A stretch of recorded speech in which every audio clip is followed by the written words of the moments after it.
क्या कभी आपके साथ ऐसा हुआ है कि किसी मंदिर में प्रवेश करते ही या किसी मूर्ति का सामना करते ही पूरे बदन में बिजली सी दौड़ गई हो, रोंगटे खड़े हो गए हो? ऐसा अनुभव शायद हर किसी मंदिर में ना भी हो, लेकिन कुछ विशेष स्थान ऐसे होते हैं जैसे कि शक्ति पीठ, जहाँ देवी विग्रह के दर्शन करते ही ऐसा लगता है मानो देवी अभी बोल पड़ेंगी। उनकी आंखों में कुछ मूवमेंट सा दिखता है, जैसे वो हमें देख रही हो। ऐसा इसीलिए होता है क्योंकि वो शक्ति स्थल जागृत होते हैं और वहां स्थापित मूर्तियां प्राण प्रतिष्ठित होती हैं। उन स्थानों और विग्रहों में वहां पर पूजित देवता का अंश होता है। ऐसी देवीय ऊर्जा से भरपूर और जागृत स्थलों पर जाकर एक सवाल स्वतः ही मन में आता है कि क्या हम अपने घर के पूजा स्थल को इस तरह जागृत कर सकते हैं, और अगर हाँ तो कैसे?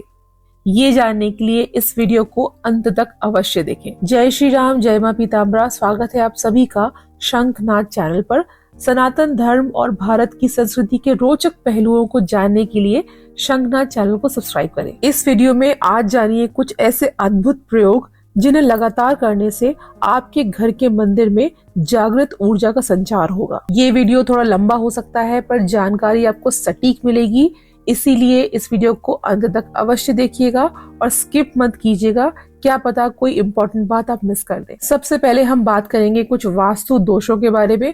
हो सकता है इनमें से कुछ दोषों के बारे में आप जानते भी हो, लेकिन अगर आप इन्हें सुधारेंगे तो आपके पूजा स्थल में एक नई ऊर्जा का संचार होगा। तो घर में दिशा का ध्यान रखकर ही मंदिर की स्थापना करें। ईशान कोण में देवताओं का स्थान होता है, लेकिन इस कोण का पता कैसे करें? तो उत्तर पूर्व यानी नॉर्थ ईस्ट की दिशा के एकदम बीच में ईशान कोण होता है। आजकल हर किसी के लिए दिशा का पता करना बहुत आसान है। आप अपने स्मार्टफोन में कंपास ऐप डाउनलोड कर सकते हैं। किसी किसी के फोन में कंपास ऐप इनबिल्ट भी होता है और इसकी सहायता से आप दिशा की सही पहचान कर सकते हैं। तो मंदिर का स्थान ऐसा चुने कि पूजा करते हुए आपका मुख उत्तर या पूर्व दिशा की ओर रहे। दूसरी ध्यान देने वाली बात यह है कि बेडरूम या शयन कक्ष में भगवान की स्थापना कृपया ना करें। देखिए, मंदिर एक पवित्र स्थान है और जहां पति पत्नी सोते हो या दाम्पत्य कर्तव्यों का निर्वहन करते हो, वहां स्वाभाविक रूप से पूर्ण शुद्धता और सात्विकता नहीं हो सकती। आपको इस बात को समझना चाहिए। इसीलिए मंदिर की स्थापना अपने बेडरूम में न करें। तो ये कुछ साधारण से वास्तु टिप्स थे जो लोग जनरली जानते हैं, लेकिन अक्सर इसको नजरअंदाज कर देते हैं। इसके बाद एक महत्वपूर्ण बात ये है कि अपने घर के मंदिर में रखे गए विग्रहों और मूर्तियों पर एक नजर डालें। साधारण और आम मूर्तियों के बजाय ऐसे विग्रह स्थापित करें जो किसी बहुत ही जागृत शक्ति पीठ से लाए गए हों। उदाहरण के लिए, अगर आप शक्ति उपासक हैं यानी कि देवी की पूजा करते हैं, तो माँ वैष्णो देवी, माँ कामाख्या, माँ बगलामुखी नलखेड़ा या माँ बगलामुखी दतिया पीठ दर्शन करने जाएं और वहां उस शक्ति पीठ के मुख्य और सबसे जागृत विग्रह का चित्र प्रसाद रूपेण लाएं। इसे आपको अपने घर के मंदिर में स्थापित करना है। आप स्वयं ही नोटिस करेंगे कि उन चित्रों में, उन विग्रहों में उस तीर्थ का अंश समाहित होकर आपके घर पे आया है। विशेषकर अगर किसी चित्र में देवता की आंखें स्पष्ट दिख रही हो तो पूरा मंदिर ऊर्जा से भर जाएगा। हालांकि घर के मंदिर में शिवलिंग रखने से बचना चाहिए। ज्योतिर्लिंगों के चित्र और फोटोज वगैरह ठीक है, पर शिवलिंग एकांत का प्रतीक होता है, क्योंकि शिव एकाकी है, निर्जन, वीरान और शमशान में विराजने वाले हैं। गृहस्थी के बीच उनका विग्रह एकांत और वीरानगी की स्थापना करता है। दूसरी बात ये भी है कि शिवलिंग शिव का जागृत स्वरूप है, इसीलिए उसकी सेवा के जो नियम हैं वो काफी कड़े हैं। ये एक बिल्कुल अलग विषय है, काफी बड़ा विषय है, जिसके बारे में किसी और वीडियो में बात करेंगे। इसीलिए ज्ञानियों द्वारा कहा जाता है कि घर के मंदिर में शिवलिंग की स्थापना ना करें। तो आम मूर्तियों जो कि प्लास्टर ऑफ पेरिस या फाइबर वगैरह किसी सिंथेटिक मटेरियल से बनाई गई हो, उनके बजाय आप जागृत और प्राचीन मंदिरों से लाए गए चित्रों की स्थापना करें। इसके अलावा एक बात का आपको और ध्यान रखना है कि घर के मंदिर को ऐसा ना समझें कि ये तो मात्र हमारे घर का छोटा सा पूजा स्थान है, इसमें क्या विशेष बात है। इसके विपरीत, जब भी आप पूजा करने जाएं तो ये माने कि मानो किसी शक्तिपीठ पर दर्शन करने जा रहे हैं।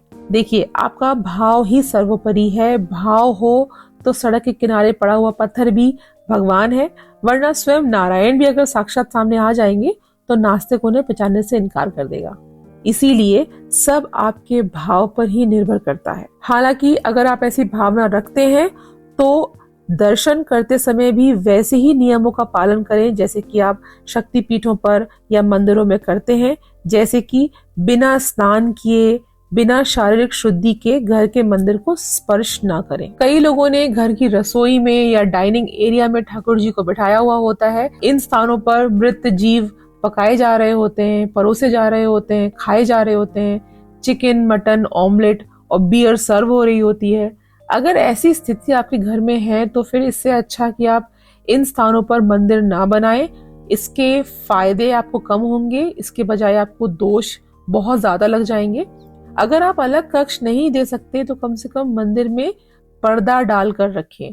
बहुत से लोग जो कि मेट्रोज में फ्लैट सिस्टम में रहते हैं, उनकी ये शिकायत होती है कि हमारे पास तो जगह ही नहीं है, तो हम मंदिर के लिए अलग से स्थान कहाँ से बनाएं। तो ऐसी स्थिति में आपको कम से कम ये करना चाहिए कि आप पर्दे बनवाएं अपने मंदिर के साइज के हिसाब से, और जब आपकी पूजा अर्चना समाप्त हो जाए तो भगवान को उन पर्दों से आप ढक दें। जैसा कि बड़े बड़े मंदिरों में भी होता है कि दोपहर 12 से 4 और रात को 10 बजे के बाद जब आरती वगैरह समाप्त हो जाती है तो भगवान को पर्दों से ढककर या उनके कपाट बंद करके उन्हें विश्राम करने देते हैं। इस तरह से आप अपने घर के मंदिर में भी कर सकते हैं।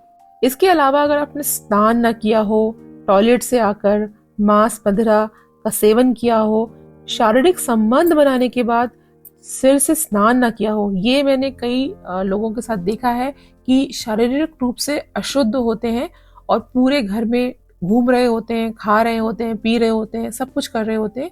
कृपया ऐसे ना करें। अगर आप शारीरिक रूप से अशुद्ध हैं तो सबसे पहले जो आपको काम करना चाहिए वो ये कि आप स्नान करें और सर से स्नान करें।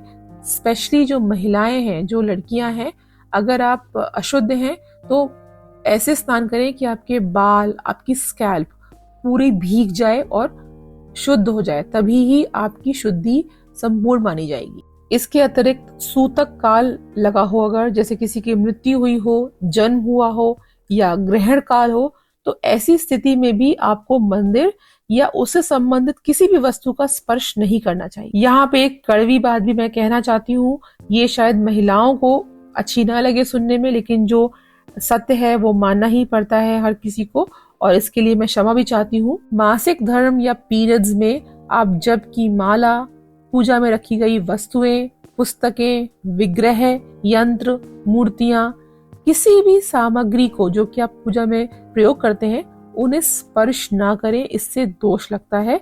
घर के मंदिर को स्पर्श किए बगैर आप जैसा चाहें वैसा मानसिक जाप या मानसिक ध्यान कर सकते हैं। आजकल टीवी या फोन में बहुत सुविधा है, कथा, भजन, मंत्रों का आप श्रवण कर सकते हैं।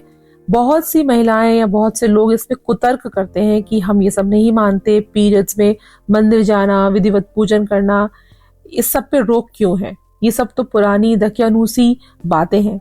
तो आप ये जान लीजिए कि आपके मानने या ना मानने से कुछ नहीं होता।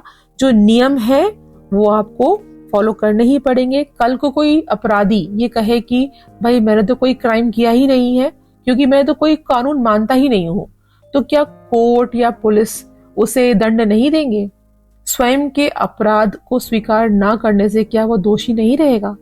यही बात धर्म विरुद्ध आचरण करने पर भी लागू होती है। घर के पूजा स्थल को जागृत करने के लिए इस बात का भी आप ध्यान रखें कि नियमित रूप से धूप, दीप और मंत्रोच्चारण करते रहें। क्या आपने कभी देखा है कि मंदिर के कपाट कई दिनों तक बंद रहे हो और कोई पूजा अर्चना ना हो रही हो? छोटे से छोटे मंदिर भी सुबह शाम आरती, भगवान का श्रृंगार, जप, मंत्र वगैरह करवाते ही हैं। ये सभी क्रियाएं जब प्रतिदिन होती हैं तो वो मंदिर, वो स्थल खुद ब खुद जागृत हो जाता है। इसी तरह किसी भी पूजा स्थल को अगर आप जागृत करना चाहते हैं तो लगातार पूजा सेवा करना अति आवश्यक है। यहाँ तक कि बाहर जाते हुए भी घर के किसी सदस्य को घर में रुकना ही चाहिए भगवान की सेवा करने के लिए। सभी लोग द्वार बंद करके और विग्रह को अकेला छोड़कर नहीं जा सकते। ये एकदम वैसा ही होगा कि कोई अति विशिष्ट अतिथि, उसे आपने अपने घर पे आमंत्रित किया और जब वो आया तो सभी लोग घर पे उसे अकेला छोड़कर बाहर दरवाजा बंद करके घूमने चले गए। अगर आप ऐसा करेंगे तो स्वाभाविक रूप से जो अति विशिष्ट अतिथि आया है वो अपमानित महसूस करेगा। इसीलिए अगर आपने किसी मूर्ति की प्राण प्रतिष्ठा करवाई हो या अगर आप अपने पूजा स्थल को जागृत करना चाहते हो तो किसी न किसी को पीछे से भगवान की सेवा करने के लिए रुकना ही चाहिए। बहुत सी बार ये देखा जाता है गणेश उत्सव के समय या नवरात्रि के समय कि आपने अखंड दीपक जलाया, आपने गणपति की स्थापना की या नवरात्रि में जवारे उगाए, नारियल रखा, भगवान का आवाहन किया और जब वो आए तो सभी लोग पंडाल चले गए दरवाजा बंद करके, विग्रह को अकेला छोड़कर अंधेरे में। तो कृपया ऐसा ना करें। आपने भगवान को आमंत्रित किया है आपके घर पे, तभी तो वो जवारे उग रहे हैं, तभी तो अखंड दीपक जल रहा है। लोग गणपति पे भी ऐसे करते हैं, पंडाल चले गए या नवरात्रि में गरबा करने चले गए, तो ऐसा ना करें, इससे आपको दोष लगेगा। यहाँ पर एक गुरु प्रदत्त टिप मैं आपको देना चाहती हूँ। ये मेरे गुरुजी ने मुझे बताया था कि अगर आपका मंत्रोच्चारण में या साधना में ध्यान नहीं लगता और आपके विचार यहाँ वहां भटकते हैं तो विग्रह या चित्र की आंखों में ध्यान केंद्रित करें और उसके बाद साधना करें। यदि वो चित्र किसी सिद्ध तीर्थ से आया है तो भगवान की आंखें आपको जीवंत महसूस होंगी, जैसे वो आपको ही देख रहे हो। ये ध्यान लगाने का एक रामबाण उपाय है।